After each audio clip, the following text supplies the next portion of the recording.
2, c'est le nombre de femmes tuées en 48 heures par leur mari et ex-compagnons. Des drames survenus dimanche et dans la nuit de lundi sur la Basse-Terre. Dans la dernière affaire, une habitante du quartier de Bisdari à Gourbert s'est fait poignarder. Son ex-compagnon a pénétré en pleine nuit par effraction dans son domicile. Elle reçoit alors plusieurs coups de couteau. Hélène Marie-Angélique et Christiane Gaspard-Méride militent en faveur de la femme. Elles sont d'ailleurs en pleine séance de travail sur la Journée internationale de lutte contre les violences. Les deux femmes s'insurgent contre les faits de ces derniers jours, car des structures existent pour les femmes victimes de violences. Je trouve cela particulièrement regrettable, d'autant que nous avons des médiatrices, des médiateurs familiaux pour accompagner les personnes quand les situations sont difficiles. Nous avons en place des dispositifs qui permettent aux gens, nous avons un numéro vert qui est le 0800 39 19 19 qui permet, dès les premiers signes de violence, de faire appel pour une écoute, pour un accompagnement. Pour la militante associative, il faut parler de la violence avant la violence, car pour enrayer le phénomène, les hommes et femmes doivent verbaliser leurs souffrances. Quand ça sort, ça fait moins mal.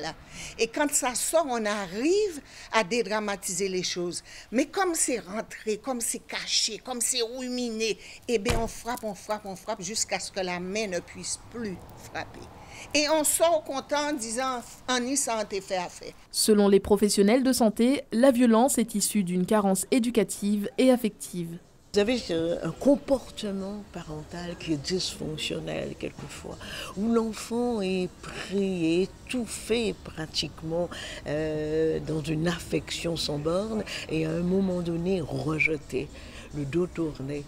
Et la frustration va aussi s'installer parce qu'il y a une espèce de dysfonction, de dichotomie entre ce que l'enfant ressent et ce que le parent lui donne. Donc ces deux éléments sont des facteurs qui vont germer quelque part chez le futur adulte et permettre le passage à l'acte. La violence conjugale, un phénomène qui inquiète, et pour aider les victimes, l'association Force crée un conseil guadeloupéen de la parentalité autour du libre engagement, un projet baptisé Épaule qui réunira des institutions et organismes œuvrant dans le champ de la parentalité pour lutter contre le démantèlement de la famille en Guadeloupe et tenter d'enrayer toute forme de violence.